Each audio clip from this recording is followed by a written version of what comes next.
बुढ़िया माई को मुक्ति दी तुलसी माता की कथा। एक बुढ़िया माई तुलसी जी को सींचती और कहती कि हे तुलसी माता, सत की दाता, मैं तेरा बिडला सींचती हूँ।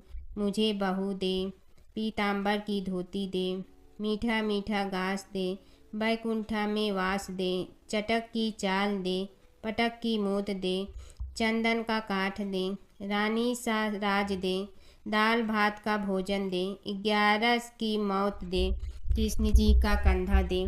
तब तुलसी माता यह सुनकर सूखने लगी। तो भगवान ने पूछा कि हे तुलसी, तुम क्यों सूख रही हो? तुलसी माता ने कहा कि एक बुढ़िया रोज आती है और यही बात कह जाती है, मैं सब बात तो पूरा कर दूंगी, लेकिन कृष्ण का कंधा कहाँ से लाऊंगी? तो भगवान बोले, जब वो मरेगी तो मैं अपने आप कंधा दे आऊँगा, तू बुढ़िया माई से कह देना। जब बुढ़िया माई मर गई, सब लोग आ गए। जब माई को ले जाने लगे तो वह किसी से न उठी। तब भगवान एक 12 बरस के बालक का रूप धारण करके आए। बालक ने कहा, मैं कान में एक बात कहूँगा तो बुढ़िया माई उठ जाएगी। बालक ने कान में कहा, बुढ़िया माई मन की निकाल ले, पीताम्बर की धोती ले, मीठा मीठा घास ले, बैकुंठा का वास ले, चटक की चाल ले, पटक की मोत ले, कृष्ण जी का कंधा ले। यह सुनकर बुढ़िया माई हल्की हो गई। भगवान ने कंधा दिया और बुढ़िया माई को मुक्ति मिल गई। हे तुलसी माता, जैसे बुढ़िया माई को मुक्ति दी वैसे सबको देना। भगवान विष्णु और नारद की कथा। एक बार नारद मुनि जी ने भगवान विष्णु जी से पूछा, हे भगवान, आपका इस समय सबसे प्रिय भक्त कौन है? अब विष्णु तो भगवान हैं, सो झट से समझ गए अपने भक्त नारद मुनि की बात और मुस्कुरा कर बोले, मेरा सबसे प्रिय भक्त उस गांव का एक किसान है। यह सुनकर नारद मुनि जी थोड़ा निराश हुए और फिर से एक प्रश्न किया, हे भगवान, आपका बड़ा भक्त तो मैं हूँ, तो फिर सबसे प्रिय क्यों नहीं? भगवान विष्णु जी ने नारद मुनि जी से कहा, इसका जवाब तो तुम खुद ही दोगे। जाओ, एक दिन उसके घर रहो और फिर सारी बात मुझे बताना। नारद मुनि जी सुबह सवेरे मुंह अंधेरे उस किसान के घर पहुंच गए। देखा अभी अभी किसान जगा है और उसने अब सबसे पहले अपने जानवरों को चारा देता, फिर मुंह धोता, दैनिक कार्यों से निवृत्त होता, जल्दी जल्दी भगवान का नाम लिया, रूखी सूखी रोटी खाकर जल्दी जल्दी अपने खेतों पर चला गया। सारा दिन खेतों में काम किया और शाम को वापस घर आया। जानवरों को अपनी जगह बांधा, उन्हें चारा पानी डाला, हाथ धोया, मुंह धोया, फिर थोड़ी देर भगवान का नाम लिया, फिर परिवार के संग बैठकर खाना खाया और कुछ बातें की और फिर से सो गया। अब सारा दिन यह सब देखकर नारद मुनि जी भगवान विष्णु के पास वापिस आए और बोले, भगवान, मैं आज सारा दिन उस किसान के संग रहा, लेकिन वो तो ढंग से आपका नाम भी नहीं ले सकता। उसने थोड़ी देर सुबह, थोड़ी देर शाम को और भी जल्दी जल्दी आपका ध्यान किया, और मैं तो 24 घंटे सिर्फ आपका ही नाम जपता हूँ। क्या आपका सबसे प्रिय भक्त वो गरीब किसान ही है? भगवान विष्णु जी ने नारद की बात सुनकर कहा, अब इसका जवाब भी तुम मुझे खुद ही देना। और भगवान विष्णु जी ने एक कलश अमृत से भरा नारद मुनि को थमाया और बोले, इस कलश को लेकर तुम तीनों लोकों की परिक्रमा करके आओ, लेकिन ध्यान रहे अगर एक बूंद भी अमृत नीचे गिरा तो तुम्हारी सारी भक्ति और पुण्य नष्ट हो जाएगी। नारद मुनि तीनों लोकों की परिक्रमा करके जब भगवान विष्णु के पास वापस आए तो खुश होकर बोले, भगवान, मैंने एक बूंद भी अमृत नीचे नहीं गिरने दिया। विष्णु भगवान ने पूछा, और इस दौरान तुमने मेरा नाम कितना बार लिया, मेरा स्मरण कितनी बार किया? तो नारद बोले, अरे भगवान जी, मेरा तो सारा ध्यान इस अमृत पर था, फिर आपका ध्यान कैसे करता। भगवान विष्णु ने कहा, हे नारद, देखो उस किसान को, वो अपना कर्म करते हुए भी नियमित रूप से मेरा स्मरण करता है, क्योंकि जो अपना कर्म करते हुए भी मेरा जाप करे वो ही मेरा सबसे प्रिय भक्त है। तुम तो सारे दिन खाली बैठे ही जप करते हो, और जब तुम्हें कर्म दिया तो मेरे लिए तुम्हारे पास समय ही नहीं था। तो नारद मुनि सब समझ गए और भगवान के चरण पकड़ कर बोले, हे भगवान, आपने मेरा अहंकार तोड़ दिया, आप धन्य हैं। एक समय की बात है कि विष्णु भगवान का विवाह लक्ष्मी जी के साथ निश्चित हो गया। विवाह की तैयारी होने लगी। सभी देवताओं को निमंत्रण भेजे गए, परंतु गणेश जी को निमंत्रण नहीं दिया। कारण जो भी रहा हो, अब भगवान विष्णु की बारात जाने का समय आ गया। सभी देवता अपनी पत्नियों के साथ विवाह समारोह में आए। उन सब ने देखा कि गणेश जी कहीं दिखाई नहीं दे रहे हैं। तब वे आपस में चर्चा करने लगे कि क्या गणेश जी को कोई न्योता नहीं दिया है, या स्वयं गणेश जी ही नहीं आए हैं। सभी को इस बात पर आश्चर्य होने लगा। तभी सब ने विचार किया कि विष्णु भगवान से ही इसका कारण पूछा जाए। विष्णु भगवान से पूछने पर उन्होंने कहा कि हमने गणेश जी के पिता भोलेनाथ महादेव को न्योता भेजा है। यदि गणेश जी अपने पिता के साथ आना चाहते हैं तो आ जाते, अलग से न्योता देने की कोई आवश्यकता भी नहीं थी। दूसरी बात यह है कि उनको 1.25 मन मूंग, 1.25 मन चावल, 1.25 मन घी और 1.25 मन लड्डू का भोजन दिन भर में चाहिए। यदि गणेश जी नहीं आएंगे तो कोई बात नहीं, दूसरे के घर जाकर इतना सारा खाना पीना अच्छा भी नहीं लगता। इतनी वार्ता कर ही रहे थे कि किसी एक ने सुझाव दिया, यदि गणेश जी आ भी जाए तो उनके द्वारपाल बनाकर बैठा देंगे कि आप घर की याद रखना। आप तो चूहे पर बैठकर धीरे धीरे चलोगे तो बारात से बहुत पीछे रह जाओगे। यह सुझाव भी सबको पसंद आ गया, तो विष्णु भगवान ने भी अपनी सहमति दे दी। होना क्या था कि इतने में गणेश जी वहां आ पहुंचे और उन्हें समझा बुझा कर घर की रखवाली करने बैठा दिया गया। बारात चल रही थी, तब नारद जी ने देखा कि गणेश जी तो दरवाजे पर ही बैठे हुए हैं। तो वे गणेश जी के पास गए और रुकने का कारण पूछा। गणेश जी कहने लगे कि विष्णु भगवान ने मेरा बहुत अपमान किया है। नारद जी ने कहने लगे कि अपनी मूसक देना को आगे भेज दे तो वह रास्ता खोद देगी, जिससे उनके वाहन धरती में धंस जाएंगे। तब आपको सम्मान पूर्वक बुलाना पड़ेगा। अब तो गणेश जी ने अपनी मूसक सेना जल्दी से आगे भेज दी और सेना ने जमीन पोली कर दी। जब बारात वहां से निकली तो रथों के पहिए धरती में धंस गए। लाख कोशिश करे परंतु पहिए नहीं निकले। सभी ने अपने अपने उपाय किए परंतु पहिए तो नहीं निकले, बल्कि जगह जगह से टूट गए। किसी की समझ में नहीं आ रहा था कि अब क्या किया जाए। तब तो नारद जी ने कहा, आप लोगों ने गणेश जी का अपमान करके अच्छा नहीं किया। यदि उन्हें मना कर लाया जाए तो आपका कार्य सिद्ध हो सकता है और यह संकट टल सकता है। शंकर भगवान ने अपने दूत नंदी को भेजा और वे गणेश जी को लेकर आए। गणेश जी का आदर सम्मान के साथ पूजन किया। तब कहीं रथ के पहिए निकले। अब रथ के पहिए निकल के परंतु टूट फूट गए तो उन्हें सुधारे गए। पास के खेत में खाती काम कर रहा था, उसे बुलाया गया। खाती अपना कार्य करने के पहले श्री गणेशाय नमः कहकर गणेश जी की वंदना मन ही मन करने लगा। देखते ही देखते खाती ने सभी पहियों को ठीक कर दिया। तब खाती कहने लगा कि हे देवताओं, आपने सर्वप्रथम गणेश जी को नहीं मनाया होगा और न ही उनकी पूजन की होगी, इसीलिए तो आपके साथ यह संकट आया है।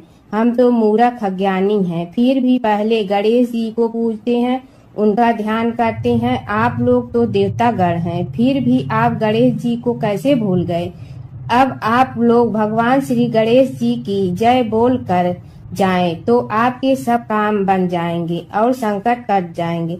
ऐसा कहते हुए बारात वहां से चल दी और विष्णु भगवान को लक्ष्मी जी के साथ विवाह संपन्न करा के सभी सकुशल घर लौट आए।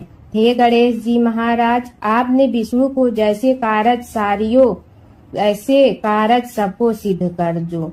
बोलो गजानन भगवान की जय। कीड़ी नगरा सींचने की कहानी। एक गांव में एक बुढ़िया माई रहती थी। उसके 2 बेटे तथा बहू भी थे। बुढ़िया माई भगवान श्री हरि विष्णु की परम भक्त थी।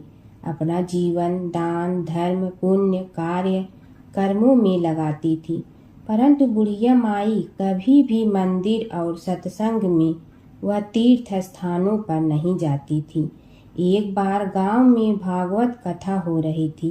बेटे ने कहा, माँ आप सारा दिन घर में रहती हैं, आप मंदिर में भागवत कथा सुनने क्यों नहीं जाती? बुढ़िया माई ने बेटे का मन रखने के लिए कह दिया कि आज जाऊंगी, परंतु नहीं गई। ऐसा करते करते 6 दिन निकल गए। बुढ़िया माई के बेटे ने कहा, माँ आज अंतिम दिन है, आज तो कथा सुनने आपको जाना ही पड़ेगा।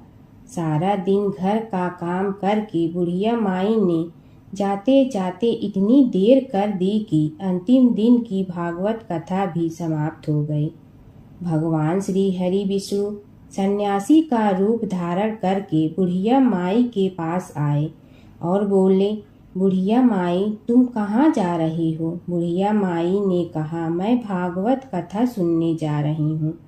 तब सन्यासी रूपधारी भगवान श्री हरि विष्णु ने कहा, अब इतनी देर से क्यों जा रही हो? वहाँ तो अब कथा समाप्त हो गई है, अब वहाँ जाकर क्या करोगी? बुढ़िया माई ने कहा, अब घर से निकली हूँ तो जाकर ही रहूंगी।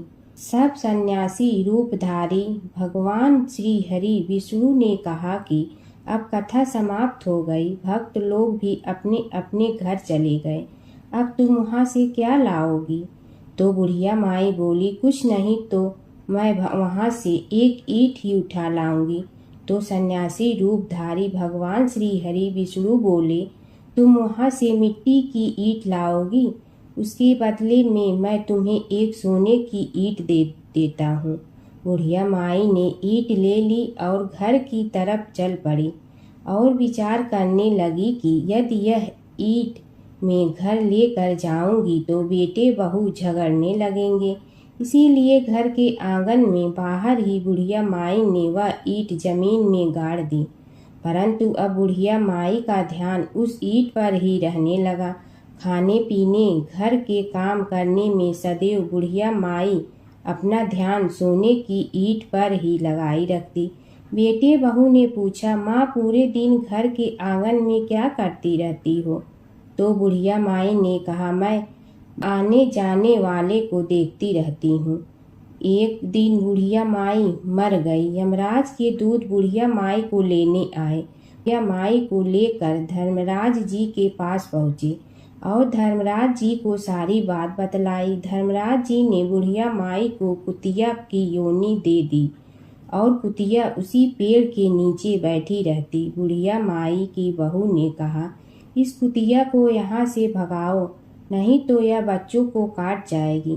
तो उसके बेटे ने उसकी पीठ पर एक लकड़ी मारी और बुढ़िया माई मर गई और को सर्प की योनि मिली। आंगन में सर्प को देखकर बेटे बहू ने किसी को काट नहीं जाए इसी डर से मार दिया। फिर बुढ़िया माई मरकर धर्मराज जी के पास पहुंची।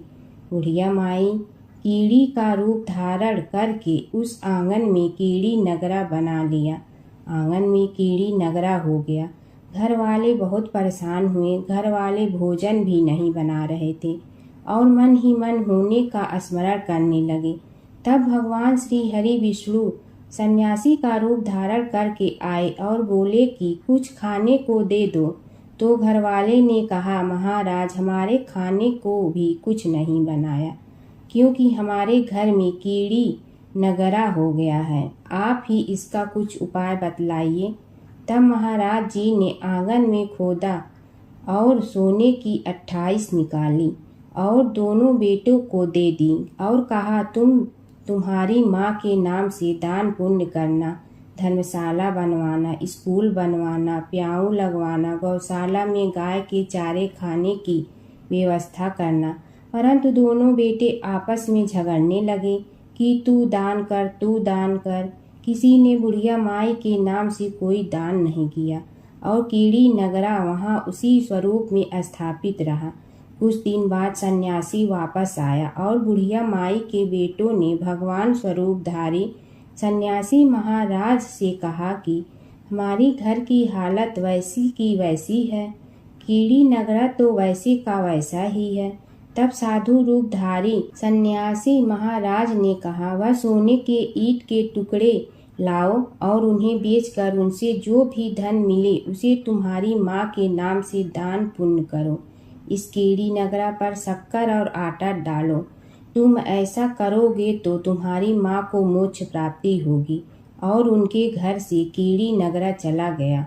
जो व्यक्ति प्रतिदिन सुबह प्रातः आटा और शक्कर कीड़ी नगरे पर डालता है, वह सदैव धनवान, पुत्रवान, संपन्न, सुख शांति से जीवन यापन करता है। उसके घर में कभी कोई कष्ट नहीं आता है। उसका जीवन सदा सर्वदा आनंद से व्यतीत होता है। उसके परिवारजन उसे अत्यधिक स्नेह प्रदान करते हैं। कीड़ी नगरा प्रतिदिन सींचने से जुड़ी नगरी की कहानी सुनने से, दान पुण्य व धर्म कार्यों में रुचि लगाने से जीवन उत्तम हो जाता है। प्राचीन काल की बात है। एक नगर में धर्मपाल नाम का एक निर्धन किंतु अत्यंत धर्मनिष्ठ व्यक्ति रहता था। वह न तो अधिक पूजा पाठ जानता था और न ही उसके पास धन था, परंतु उसके हृदय में भगवान विष्णु के प्रति अपार श्रद्धा थी। प्रतिदिन प्रातः स्नान कर भगवान विष्णु का स्मरण करता और तुलसी दल अर्पित करता। तब भी वह हरि नाम का जाप करता रहता। एक दिन किसी कारणवश वह पूजा न कर सका। मन में ग्लानि हुई और रात को उसने भगवान विष्णु से क्षमा याचना की।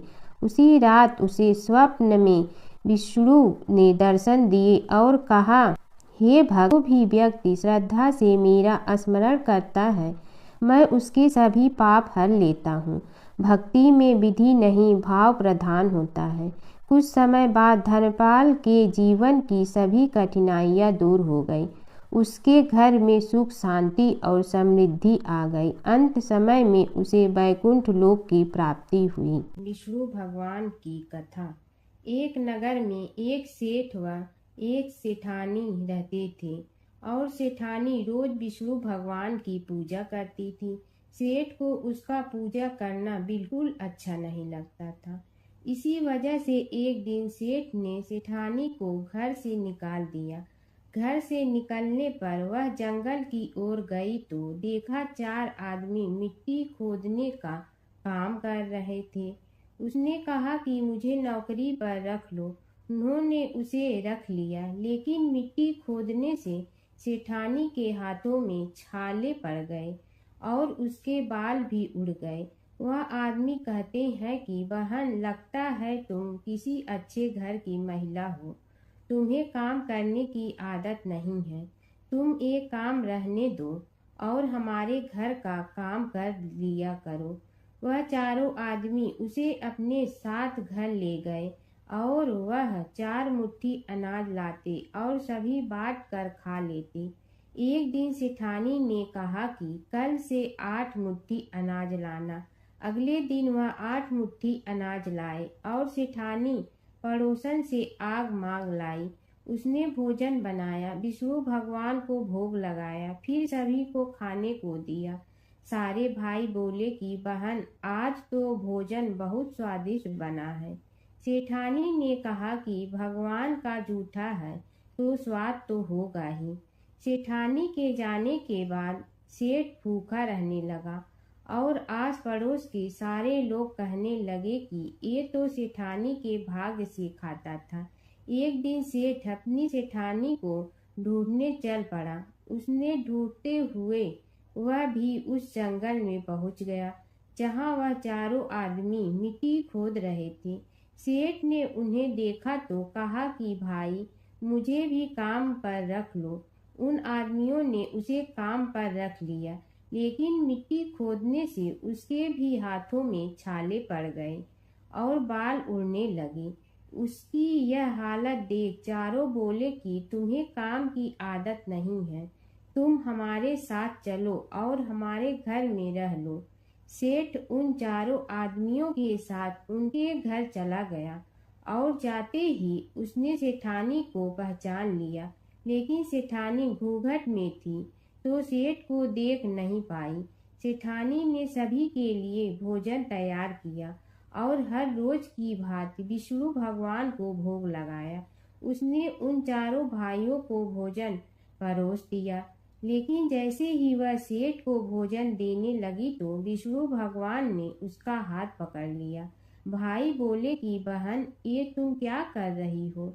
वह बोली, मैं कुछ नहीं कर रही हूँ, मेरा हाथ तो विष्णु भगवान ने पकड़ लिया है। भाई बोले, हमें भी विष्णु भगवान के दर्शन कराओ।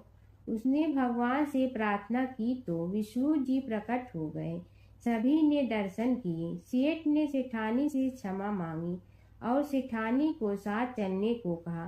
भाइयों ने अपनी बहन को बहुत सा धन देकर विदा किया। जब सेठानी के साथ सेठ भी भगवान विष्णु की पूजा करने लगा और उनके परिणाम से उनका घर अन्न धन से भर गया। जमुना की कहानी। प्राचीन समय में एक गांव था जिसमें दो बहनें रहा करती थी। एक बहन का नाम गंगा था तो दूसरी बहन का नाम जमुना था। एक बार दोनों बहनें एक साहूकार के खेत से गुजर रही थी तो जमुना ने 13 दाने जौ के तोड़ लिए, जिसे देख गंगा बोली कि तुझे तो ग्रहण लग गया, तूने चोरी की है। इस पर जमुना बोली कि अब मेरा ग्रहण कैसे धुलेगा। गंगा ने कहा कि तुझे 12 साल तक साहूकार के यहाँ नौकरी करनी पड़ेगी, तभी तेरा पाप धुलेगा और ग्रहण से मुक्ति मिलेगी। जमुना साहूकार के यहाँ नौकरी के लिए जाती है और अपने लिए काम मांगती है। साहूकार उसे काम पर रख लेता है, लेकिन काम करने से पहले जमुना उसे कहती है कि मैं सारे काम करूंगी, लेकिन 4 काम नहीं करूंगी। जूठे बर्तन नहीं मांजूंगी, झाड़ू नहीं लगाऊंगी, बिस्तर नहीं बिछाऊंगी और दिया नहीं जलाऊंगी। 12 साल के बाद कुंभ का मेला लगा तो साहूकारनी भी कुंभ नहाने जाने लगी। जमुना ने उसे जाते देख कहा कि कुंभ के मेले में मेरी बहन गंगा मिलेगी तो उसे यह सोने का टक्का दे देना, इससे वह अपने हाथों में सुंदर चूड़ियां पहन लेगी। साहूकारनी ने कुंभ के मेले में गंगा को वह सोने का टका दे दिया। गंगा ने उनसे वह टका लेते हुए कहा कि मेरी बहन को कहना कि उसके 12 वर्ष पूरे हो गए हैं, अब वह वहां वापिस आ जा। साहूकार व साहूकारनी वापिस घर आए तब जमुना मटके में पानी भर रही थी। दोनों जमुना से बोले कि हमने सोने का वह टका तेरी बहन गंगा को दे दिया था और उसने कहा है कि तेरे 12 वर्ष पूरे हो गए हैं, इसलिए अब तुम वापिस जाओ। यह समाचार सुनते ही जमुना सहस्त्र धारा में बदल गई और बहने लगी। जमुना जी का यह रूप देखकर साहूकार और साहूकारनी परेशान हो गई थी। हमारे घर में जमुना माता ने काम किया, हमें तो अब ग्रहण लग गया है, हम यह ग्रहण कैसे उतारेंगे। जमुना भागकर गंगा माता के पास चली गई। गंगा ने जमुना से पूछा कि तुम साहूकारनी से कुछ कहकर आई हो या ऐसे ही बिना बताए आ गई। तब जमुना बोली कि मैं तो कुछ भी बताकर नहीं आई हूँ। गंगा ने कहा कि जा उन्हें धीरज दे आ, नहीं तो उन्हें जीवन भर असंतोष ही रहेगा। गंगा के कहने पर जमुना माता ने साहूकारनी को सपने में दर्शन दिए और कहा कि तुम दोनों उल्टे माथे क्यों पड़े हो, जाओ उठकर खाओ पियो। तब दोनों बोले कि हम कैसे उठें, हमें तो ग्रहण लगा है, क्योंकि हमने उल्टे सीधे और पता नहीं कितने नीच कार्य आपसे कराए हैं। तब जमुना जी बोली कि तुम्हें ग्रहण नहीं लगा है, ग्रहण तो मुझे लगा था कि मैंने तुम्हारे खेत से 13 दाने जौ के चुराए थे।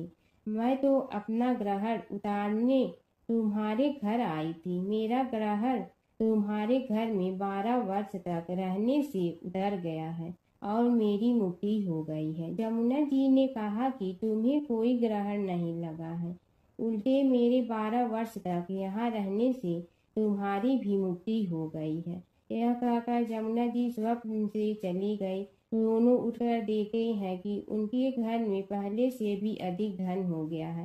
हे जमुना माता, जैसे आपने साहूकार व साहूकारनी की मुक्ति कराई, वैसे ही आप अपने सभी भक्तों की करना। नगर बसेरे की कहानी। किसी गांव में एक भाट व एक जाट रहता था।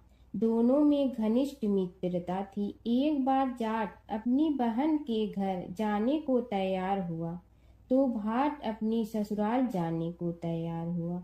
दोनों साथ चल पड़े तो रास्ते में रुककर एक कुएं की मुंडेर पर बैठ गए। जाट ने भाट से कहा कि नगर बसेरा कर लेते हैं। इस पर भाट बोला कि तू ही नगर बसेरा कर ले, मैं तो अपनी ससुराल जा रहा हूँ, वहाँ खूब खातिर होगी मेरी, तू कर ले नगर बसेरा। जाट वहीं कुएं के पास बैठ पानी की घंटी और चावल का दाना लेकर नगर बसेरा करने लगा। नगर बसेरा करने के साथ जाट कहने लगा कि नगर बसेरा जो करे सो मल धोवे पाँव, ताता माड़ा तापसी देगी मेरी माँ, माँ देगी मावशी तेगी द्वारका का वास, मीठा मीठा घास वृंदावन का वास, 5 कुल्थी छठी रास, मेरी जीगड़ो श्री कृष्ण के पास, डालू पानी हो जाए घी, झट से निकल जाए मेरा जी। यह सब कर कर कि वह जाट बहन के पास चल पड़ा। जाट की बहन ने भाई के आने पर उसकी खातिर की। खी बूरा के साथ भाई को जिमाया। दोनों ने बैठकर ढेर सारी बातें की। इधर भाट अपने ससुराल पहुंचा तो वहां आग लगी हुई थी। आग बुझाने वह भी लग गया, जिसमें हाथ मुंह भी काले हो गए और खुद भी थोड़ा सुलझ गया। ना रोटी ना पानी के लिए ही किसी ने पूछा। एक पड़ोसन आई तो उसने भाट की सास को कहा कि जमाई आया है, जरा उस आओ भगत कर लो। बुढ़िया बोली कि सब कुछ तो जल गया है, अब कहाँ से आओ भगत करूं। तब पड़ोसन ने ही भाट को एक रोटी के साथ छाछ दी। उसने वही खाकर गुजारा किया। शाम को दोनों फिर घर की ओर चल पड़े और रास्ते में मिल गए और एक दूसरे का हाल पूछा। भाट बोला कि मेरी ससुराल में तो आग लगी हुई थी, आग बुझाते मैं खुद काला हो गया हूँ, ना रोटी मिली ना पानी। जाट बोला कि मेरी तो बहुत खातिर हुई। फिर बोला कि मैंने कहा था ना कि नगर बसेरा कर ले, अब कर ले, लेकिन भाट ने फिर मना कर दिया। कहने लगा कि चाहे रोटी दे या न दे, तेरी तो माँ है, दही चूरमा का पेड़ा धरा पाएगा। भाट ने फिर नगर बसेरा नहीं किया। जाट ने कर लिया। नगर बसेरा जो करे सो मल धोए पाँव, ताता माड़ा तापसी देगी मेरी माँ, माँ देगी मावशी देगी द्वारका का वास, मीठा मीठा घास वृंदावन का वास, 5 कुल्थी छठी रास, मेरा जी बड़ो श्री कृष्ण के पास, डालू पानी हो जाए घी, झट से निकल जाए मेरा जी। करके वह चल पड़ा। घर पहुँचते ही जाट की मावशी ने बहुत लाड प्यार किया। उधर भाट घर गया तो उसकी भैंस खो गई थी। बाप एक लाठी रखे तो दूसरी उठाए और कहने लगा कि ससुराल गया तो आग लगा दी, अब यहाँ आया तो भैंस खो दी। बाप ने कहा कि पहले भैंस लेकर आ, तभी रोटी पानी मिलेगा। सारा दिन भाट भैंस ढूंढता रहा, लेकिन उसे भैंस नहीं मिली। जाट और भाट की मुलाकात फिर से बाजार में हो गई। जाट ने भाट के हाल चाल पूछे तो भाट बोला कि आते ही भैंस खो गई। बस उसी दिन से भैंस ढूंढ रहा हूँ। रोटियां का तो पूछो ही मत। जाट ने कहा कि मैंने तो पहले ही कहा था कि नगर बसेरा कर ले। जाट की बात सुनकर भाट बोला कि तेरे नगर बसेरे में इतनी ताकत है तो चल अब कर लेते हैं। दोनों ने बैठकर नगर बसेरा किया। नगर बसेरा जो करे सो मल धोवे पाँव। ताता मारा तापसी देगी मेरी माँ। माँ देगी मौसी देगी द्वारका का वास। मीठा मीठा घास वृंदावन का वास। पाँच कुल की छठी रास मेरा जीवड़ो श्री कृष्ण के पास। डालू पानी हो जाए घी झट से निकल जाए मेरा जी। दोनों के नगर बसेरा करने पर भाट जैसे ही आगे बढ़ा तो उसकी खोई भैंस मिल गई, जिसे लेकर घर पहुंचा। घर पहुंचते ही माँ ने कहा कि लड़के को आते ही घर से निकाल दिया। सारे दिन से ये भूखा प्यासा भटक रहा है। यह कहकर उसकी माँ ने उसको खूब खिलाया पिलाया। इस घटना के बाद सारे नगर में ढिंढोरा पिटवा गया कि तब कोई अपने पीहर या सास से आते जाते नगर बसेरा करें। जैसे भाट को नगर बसेरा करने का फल मिला, वैसे ही हर किसी को मिलती है। माता सीता की कथा। यह कहानी सीता माता कहती थी और श्री राम इसे सुना करते थे। एक दिन श्री राम भगवान को किसी काम के लिए बाहर जाना पड़ा, तो सीता माता कहने लगी कि भगवान, मेरा तो 12 वर्ष का नित्य नियम है। अब आप बाहर जाएंगे तो मैं अपनी कहानी किसे सुनाऊंगी। श्री राम ने कहा कि तुम कुएं की पाल पर जाकर बैठ जाना और वहां जो औरतें पानी भरने आएंगी उन्हें अपनी कहानी सुना देना। सीता माता कुएं की पाल पर जाकर बैठ जाती हैं। एक स्त्री आई, उसने रेशम की जड़ी की साड़ी पहन रखी थी और सोने का घड़ा ले रखा था। सीता माता उसे देख कहती हैं कि बहन, मेरा 12 वर्ष का नित्य नेम सुन लो। पर वह स्त्री बोली कि मैं तुम्हारा नित्य नेम सुनूंगी तो मुझे घर जाने में देरी हो जाएगी और मेरी सास मुझसे लड़ेंगी। उसने कहानी नहीं सुनी और चली गई। उसकी रेशम जड़ी की साड़ी फट गई। सोने का घड़ा मिट्टी के घड़े में बदल गया। सास ने देखा तो पूछा कि ये किसका दोष अपने सिर लेकर आ गई है। बहू ने कहा कि कुएं पर एक औरत बैठी थी, उसने कहानी सुनने के लिए कहा, लेकिन मैंने सुनी नहीं, जिसका यह फल मिला है। बहू की बात सुनकर अगले दिन वही साड़ी और घड़ा लेकर सास कुएं की पाल पर गई। सास को वहीं माता सीता बैठी मिली, तो माता सीता ने कहा कि बहन, मेरी कहानी सुन लीजिए। सास बोली कि एक बार छोड़, मैं तो 4 बार कहानी सुन लूंगी। राम आए लक्ष्मण आए, देश के पुजारी आए, नित नेम का नेम लाए, आओ राम बैठो राम। तपी रसोई जियो राम, माखन मिश्री खाओ राम। दूध बतासा पियो राम, सूत के पलका मोठो राम। साल दुसाला पोठो राम, साल दुसाला ओढ़ो राम। जब बोलो जब राम ही राम, राम संवारे सबके काम। खाली घर भंडार भरेंगे, सबका बेड़ा पार करेंगे। श्री राम जय जय राम। सास बोली कि बहन, कहानी तो बहुत अच्छी लगी। कहानी सुनकर सास घर चली गई और उसकी साड़ी फिर से रेशम जड़ी की बन गई। मिट्टी का घड़ा फिर सोने के घड़े में बदल गया। बहू कहने लगी, सासू माँ, आपने ये सब कैसे किया। सास ने कहा कि बहू, तू दोष लगा के आई थी और मैं अब दोष उतार कर आ रही हूँ। बहू ने फिर पूछा कि वह कुएं वाली स्त्री कौन है। सास बोली कि वे सीता माता थी। वे पुराने से नया कर देती हैं, खाली घर में भंडार भर देती हैं। वह लक्ष्मी जी का वास घर में कर देती हैं। आदमी की जो भी इच्छा हो उसे पूरा कर देती हैं। बहू बोली कि ऐसी कहानी मुझे भी सुना दो। सास बोली कि ठीक है, तुम भी सुनो। और सास ने कहानी शुरू की।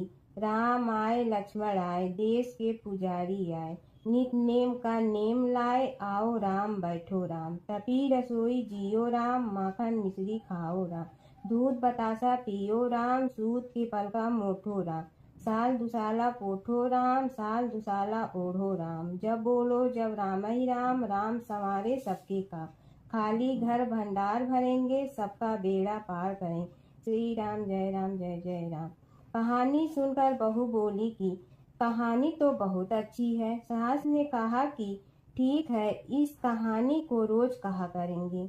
अब सास बहू रोज सवेरे उठती, नहाती धोती और पूजा करने के बाद नितनेम की सीता की कहानी कहती। एक दिन उनके यहाँ एक पड़ोस की औरत आई और बोली कि बहन जरा सी आँच दे ना। तो वह बोली कि आज तो अभी हमने जलाई ही नहीं।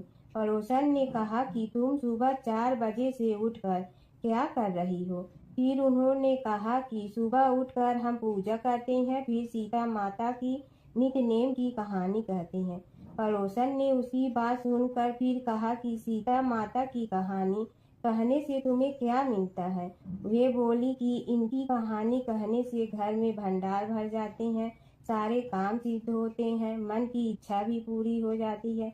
पड़ोसन कहती है कि बहन ऐसी कहानी तो मुझे भी सुना दो। फिर वह बोली कि ठीक है, तुम भी यह कहानी सुन लो।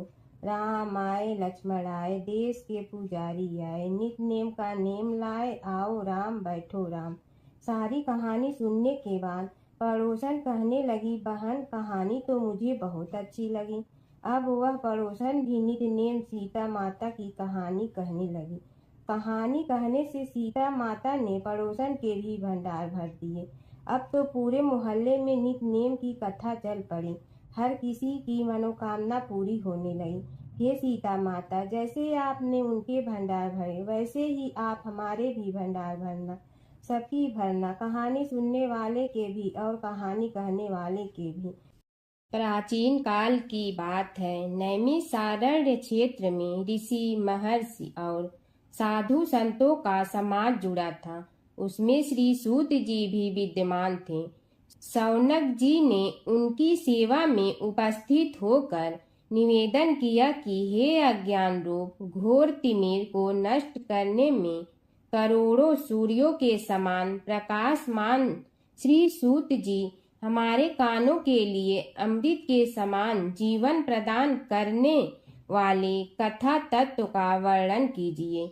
हे सूत जी, हमारे हृदयों में ज्ञान के प्रकाश की वृद्धि तथा भक्ति, वैराग्य और विवेक की उत्पत्ति जिस कथा से हो सकती हो, वह हमारे प्रति कहने की कृपा कीजिए। शौनक जी की जिज्ञासा से सूत जी बड़े प्रसन्न हुए। पूरा तन इतिहासों के स्मरण से उनका शरीर पुलकायमान हो रहा था। वे कुछ देर उसी स्थिति में विराजमान रहकर कुछ विचार करते रहे और अंत में बोले, शौनक जी, इस विषय में आपके चित्त में बड़ी जिज्ञासा है। आप धन्य हैं जो सदैव ज्ञान की प्राप्ति में तत्पर रहते हुए विभिन्न पुराण कथाओं की जिज्ञासा रखते हैं। आज मैं आपको ज्ञान के परम स्रोत रूप श्री गणेश जी का जन्म कर्म रूप चरित्र सुनाऊंगा। गणेश जी से ही सभी ज्ञानों, सभी विद्याओं का उद्भव हुआ है।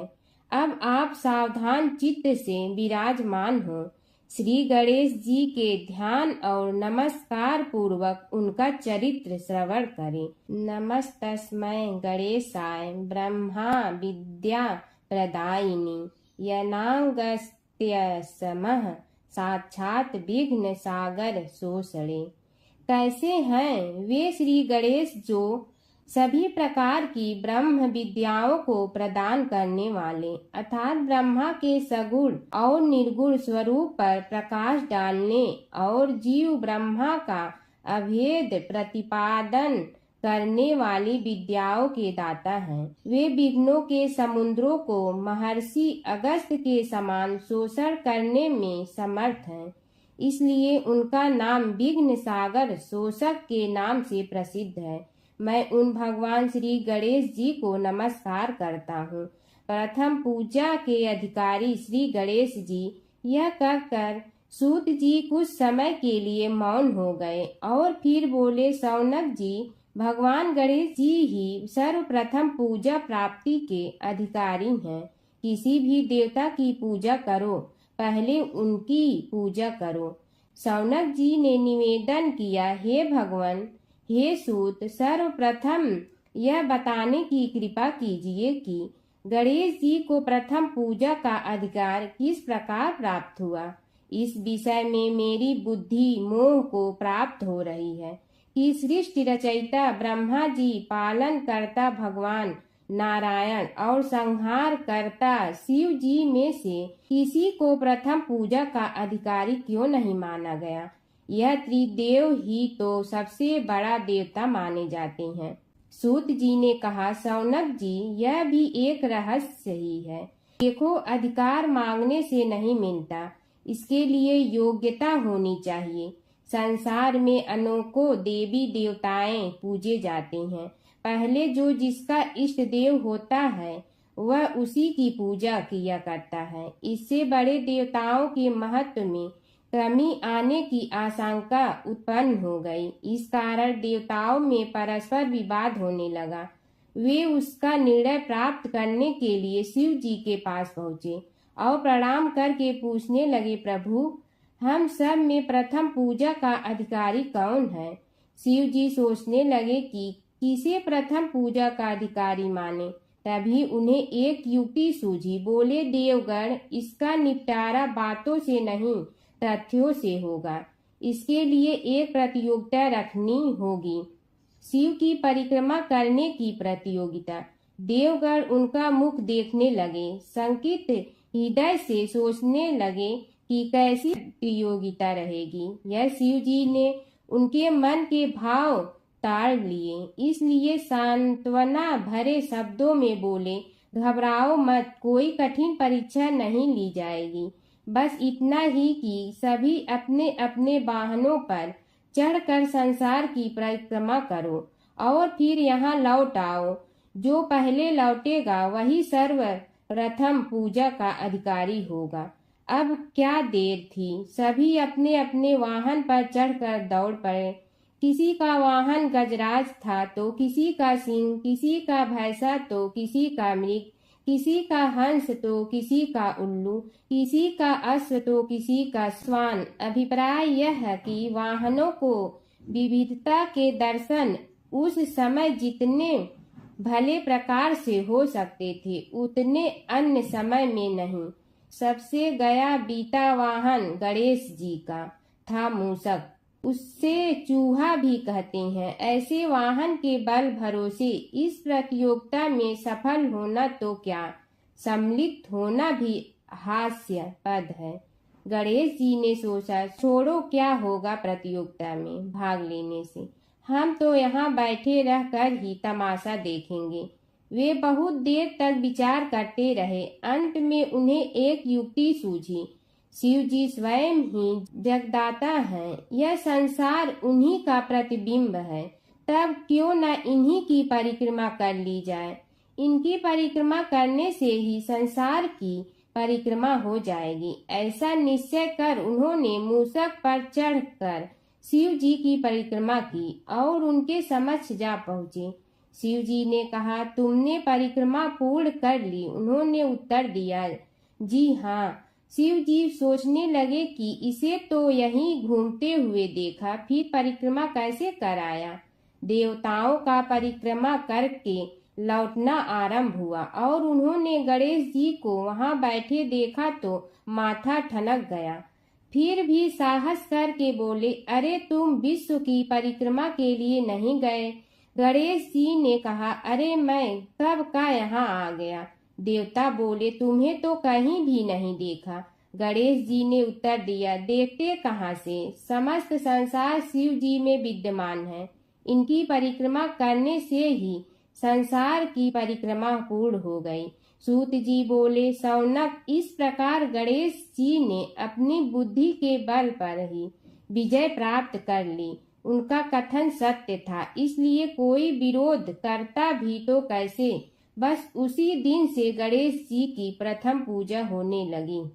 सूत जी बोले, हे शौनक जी, यह एक तथ्य है कि गणेश जी ही उसके पात्र हैं। वे बड़े देवता का भी कार्य सिद्धि में विघ्न उपस्थित होने पर उन विघ्न राज का आश्रय न लिया हो। हे शौनक, वे देव भी बड़े दयालु हैं। नाम तो शिव जी का ही आशुतोष है, किंतु वे सर्वात्मा और सर्वरक्षक प्रभु तो शिव जी की अपेक्षा भी शीघ्र ही प्रकट हो जाते हैं। उनका भक्त कभी किसी संकट में नहीं पड़ता। यदि प्रारब्ध वशात कभी किसी विपत्ति में पड़ भी जाता है तो गणेश्वर की उपासना करने पर उनके अनुग्रह से उनके समस्त दुख दूर होकर परम सुख की प्राप्ति होती है। शौनक ने कहा, हे सूत जी, हे महाभाग, हे प्रभु, मैं गणेश जी के विभिन्न चरित्रों का अध्ययन करना चाहता हूँ, तो मुझे बताइए कि किस ग्रंथ का अवलोकन करूँ। हे दयामय, आपको तो उनके समस्त चरित्र विदित है कि यदि आप ही उन्हें सुनाने की कृपा करें तो मेरा अत्यधिक उपकार होगा। सूत जी बोले, हे शौनक भगवान, गणेश्वर के इतने चरित्र हैं कि उन सब का कथन इस जीवा से संभव नहीं, क्योंकि प्रभु अनंत, प्रभु चरित अनंता वाली बात समस्त विद्वान ऋषि मुनि कहते हैं। फिर भी गणेश जी प्रथम पूजा के अधिकारी होने के कारण समस्त देव चरित्रों में जुड़े हुए हैं, इसलिए उनका प्रभाव भी सर्वाधिक व्यापक है। हे मुने, हे शौनक, वे भगवान सर्वसमर्थ हैं। वे सभी का तिरस्कार करने में समर्थ हैं, किंतु उनका तिरस्कार कोई भी नहीं कर सकता। यह त्रिलोक्य उन्हीं भगवान के संकेत पर नित्य करता है। इसकी समस्त क्रियाएं उन्हीं की इच्छा पर आश्रित हैं। हे शौनक भगवान गणेश्वर स्वयं कहते हैं, शिवे विष्णु च शक्तौ च सूर्ये मयि निराधिप यो भेद बुद्धि योगः स सम्य योगो मतो मम। हे नरेश्वर, हे वरेण्य, शिव, विष्णु, शक्ति, सूर्य और मुझ गणेश में जो अभेद बुद्धि योग है, मेरे मत में वही सम्यक योग है। इससे यह भी सिद्ध है कि समस्त देवता उन्हीं के स्वरूप हैं। वे ही भगवान विभिन्न कार्य रूपों के अनुसार अपना भिन्न भिन्न नाम रखते हैं। हे मुनि श्रेष्ठ, उन सब देवताओं के चरित्र भी उन्हीं गणराज के चरित्र हैं।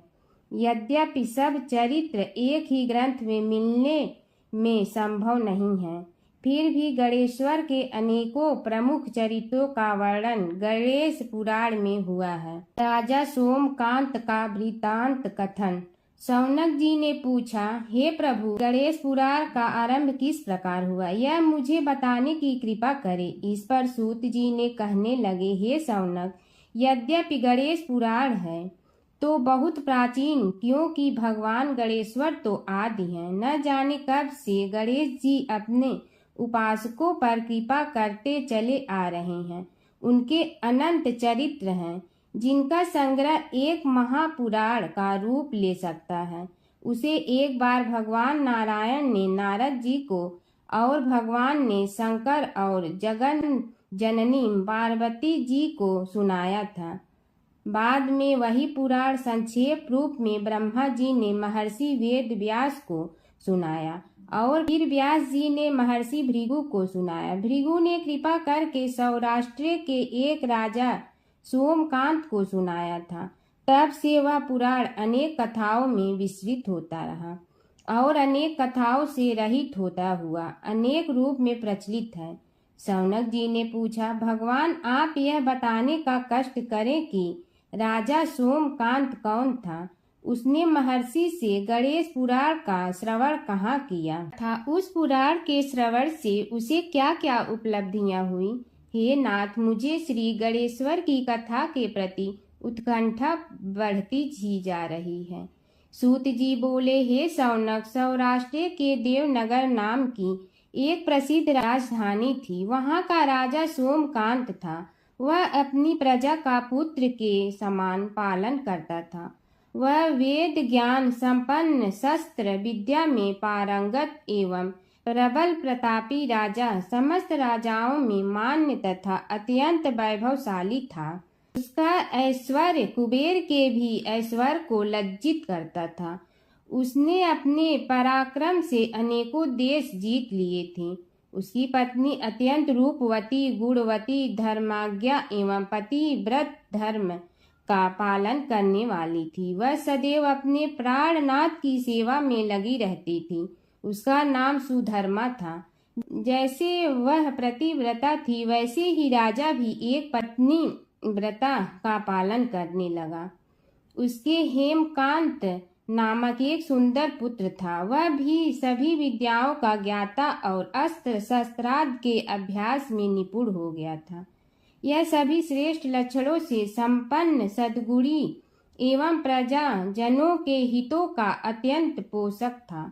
इस प्रकार राजा सोमकांत स्त्री पुत्र, पशुवाहन, राज्य एवं प्रतिष्ठा आदि से सब प्रकार सुखी था।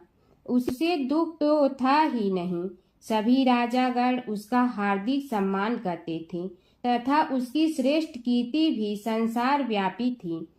परंतु युवा अवस्था के अंत में सोमकांत को घृणित कोष्ठ रोग हो गया।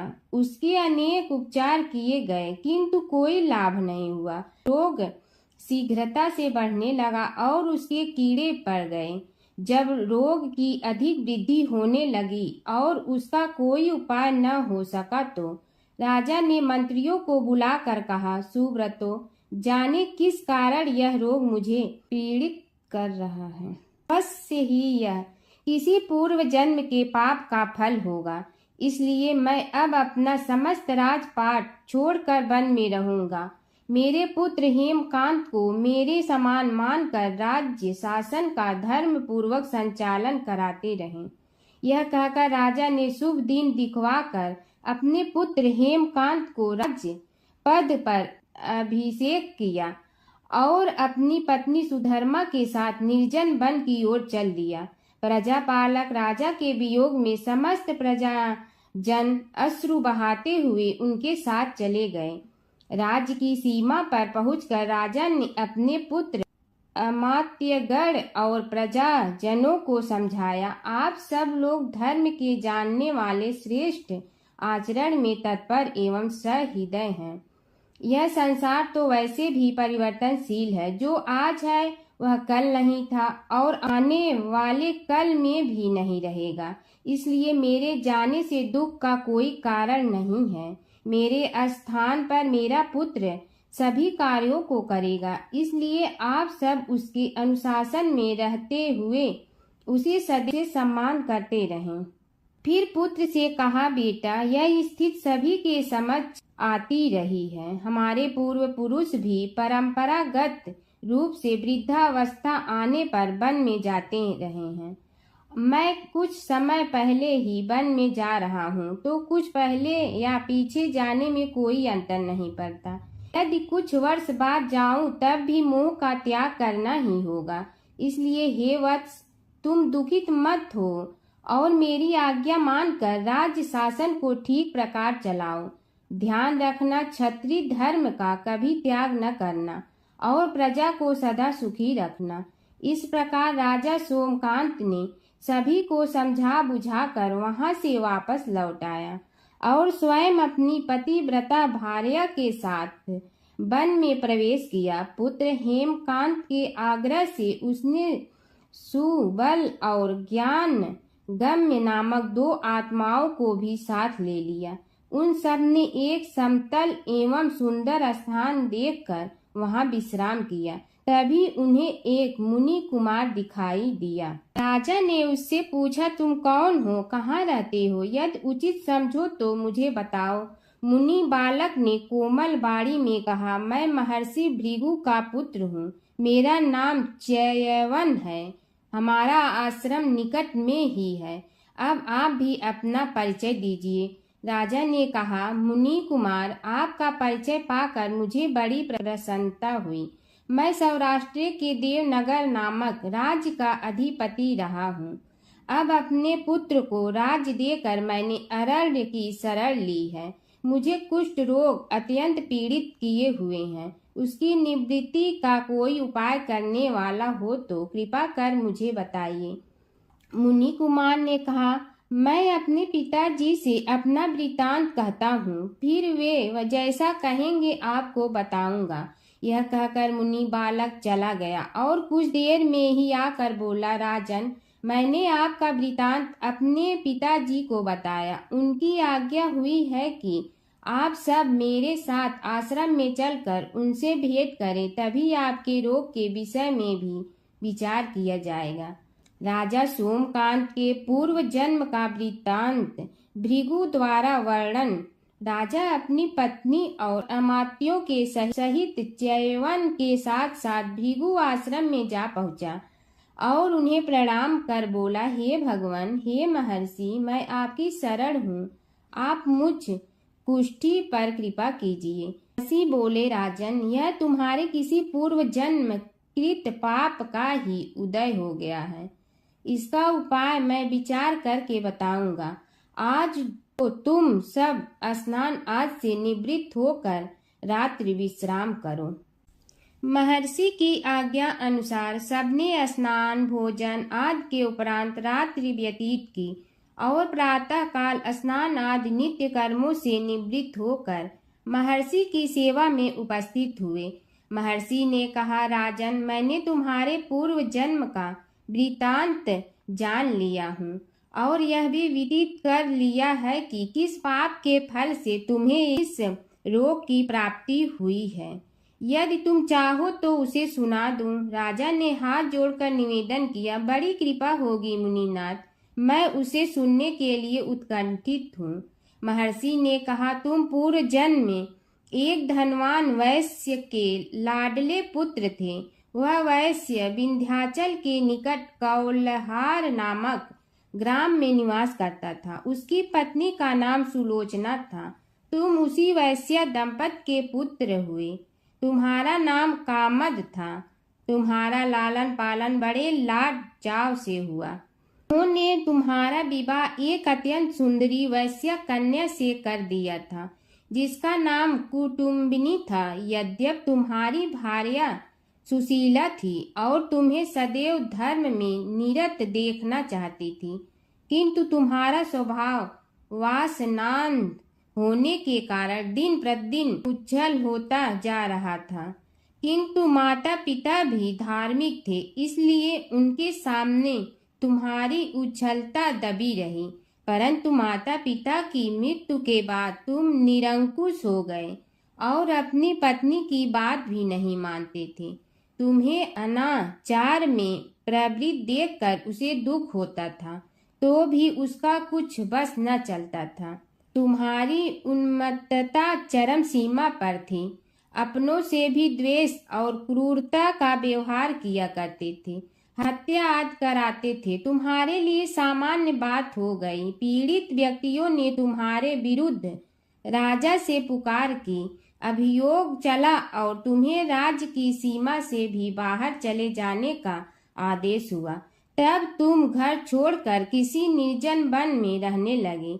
उस समय तुम्हारा कार्य लोगों को लूटना और हत्या करना ही रह गया। एक दिन माध्याह्न काल था। गुणवर्धक नामक एक विद्वान ब्राह्मण उधर से निकला। बेचारा अपनी पत्नी को लिवाने के लिए ससुराल जा रहा था। तुमने उस ब्राह्मण युवक को पकड़कर लूट लिया। प्रतिरोध करने पर उसे मारने लगे तो वह चित्कार करने लगा, मुझे मत मार, मत मार, देख मेरा दूसरा विवाह हुआ है। मैं पत्नी को लेने के लिए जा रहा हूँ। किंतु तुम तो क्रोधवश में ऐसे लीन हो रहे थे कि तुमने उसकी बात सुनकर भी नहीं सुनी। जब उसे मारने लगे तो उसने श्राप दे दिया, अरे हत्यारे, मेरी हत्या के पाप से तो सहस्त्र कल्प तक घोर नरक भोगोगे। तुमने उसकी कोई चिंता न की और सिर काट लिया। राजन, तुमने ऐसी ऐसी एक नहीं बल्कि अनेक निरीह हत्याएं की थी, जिनकी गणना करना भी पाप है। इस प्रकार इस जन्म में तुमने घोर पाप कर्म किए थे, किंतु बुढ़ापा आने पर जब अशक्त हो गए तब तुम्हारे साथ जो क्रूर कर्मा थे वे भी किनारा कर गए। उन्होंने सोच लिया कि अब तो इसे खिलाना भी पड़ेगा, इसलिए मरने दो यहीं। अमोघ प्रभाव गणेश उपासना का कथन। राजन, अब तुम निरालंब थे, चल फिर तो सकते ही नहीं थे। भूख से पीड़ित रहने के कारण रोगों ने भी घेर लिया। उधर से जो कोई निकलता तुम्हें घृणा की दृष्टि से देखता हुआ चला जाता। तब तुम आहार की खोज में बड़ी कठिनाई से चलते हुए एक जीर्ण शीर्ण देवालय में पहुंचा।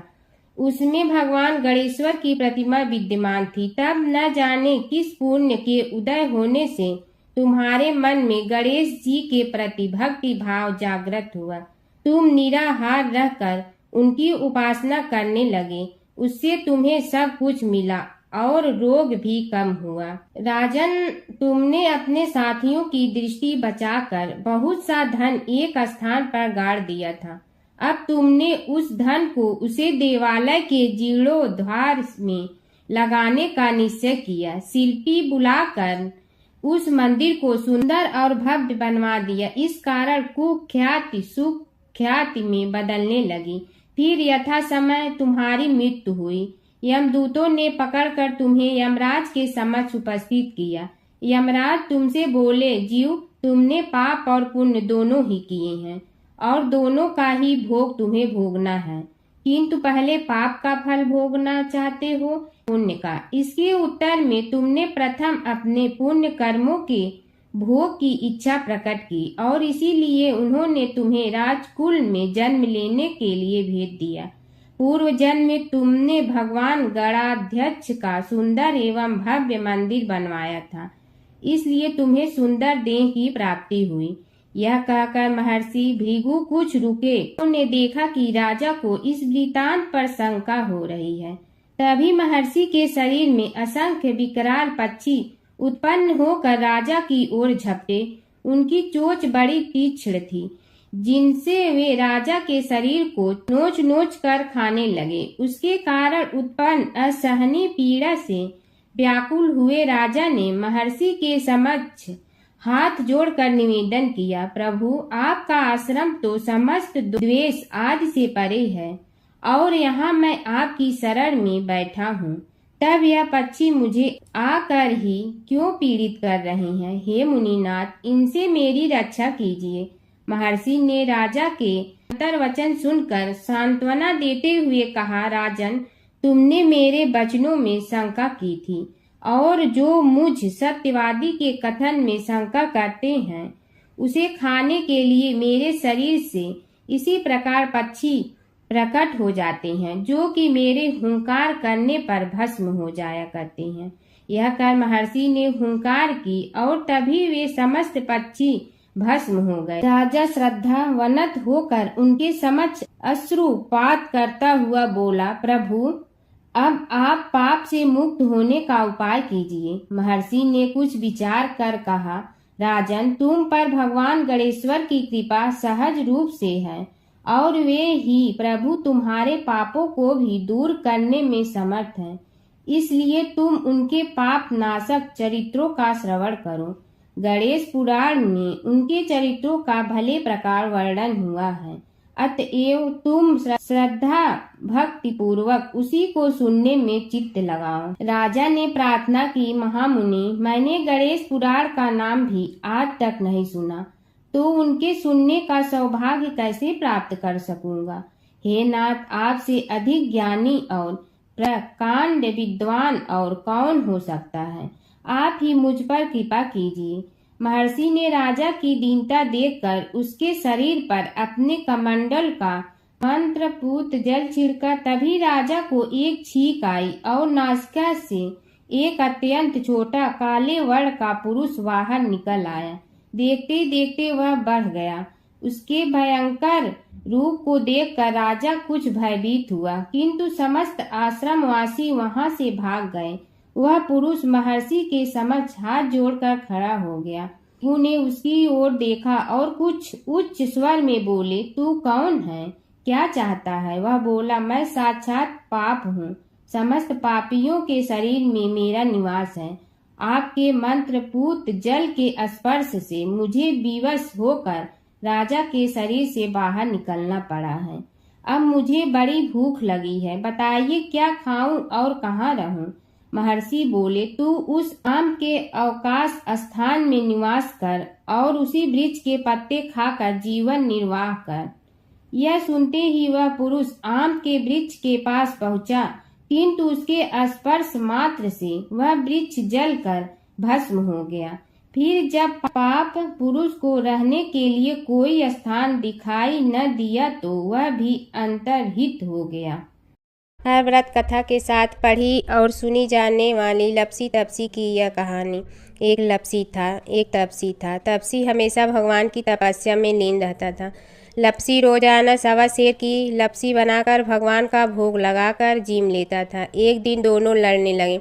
तपसी बोला, मैं रोज भगवान की तपस्या करता हूँ, इसलिए मैं बड़ा हूँ। लपसी बोला, मैं रोज भगवान को 1.25 सेर लपसी का भोग लगाता हूँ, इसलिए मैं बड़ा हूँ। नारद जी वहाँ से गुजर रहे थे। दोनों को लड़ता देखकर उनसे पूछा कि तुम क्यों लड़ रहे हो? तपसी ने खुद के बड़ा होने का कारण बताया और लपसी ने अपना कारण बताया। नारद जी बोले, तुम्हारा फैसला मैं करूँगा।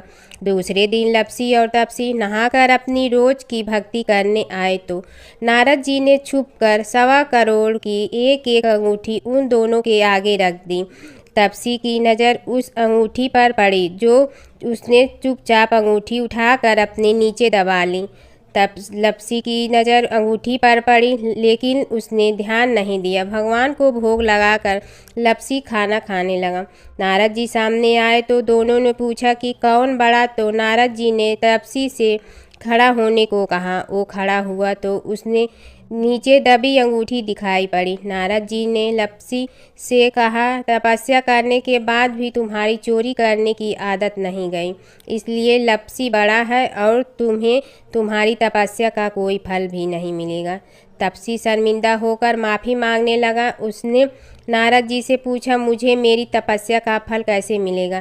नारद जी ने कहा, यदि कोई गाय और कुत्ते की रोटी नहीं बनाएगा तो फल तुम्हें मिलेगा। यदि कोई ब्राह्मण को भोजन करवा कर दक्षिणा नहीं देगा तो फल तुम्हें मिलेगा। यदि कोई साड़ी के साथ ब्लाउज नहीं देगा तो फल तुझे मिलेगा। यदि कोई दिए से दिया जलाएगा तो फल तुम्हें मिलेगा। यदि कोई सारी कहानी सुने लेकिन तुम्हारी कहानी नहीं सुने तो फल तुझे मिलेगा। उसी दिन से हर व्रत कथा कहानी के साथ लपसी तपसी की कहानी भी सुनी और कही जाती है। ओम जय जगदीश हरे, स्वामी जय जगदीश हरे। भक्त जनों के संकट क्षण में दूर करे। ओम जय जगदीश हरे। जो ध्यावे फल पावे, दुख बिन दे मन का। सुख संपत्ति घर आवे, कष्ट मिटे तन का। ओम जय जगदीश हरे। मात पिता तुम मेरे, शरण कहूँ किसकी। तुम विनय और न दूजा, आस करूँ जिसकी। ओम जय जगदीश हरे। तुम पूर्ण परमात्मा, तुम अंतर्यामी। पार ब्रह्म परमेश्वर, तुम सबके स्वामी। ओम जय जगदीश हरे। तुम बिंदा के सागर, तुम पालन करता। मैं मूर्ख कल काम, कृपा करो भरता। ओम जय जगदीश हरे। तुम हो ये कय गोचर, सबके प्राणपति। किस विधि मिलूं दया में, तुमको मैं कुमति। ओम जय जगदीश हरे। दीन बंधु दुख हरता, तुम रक्षक मेरे।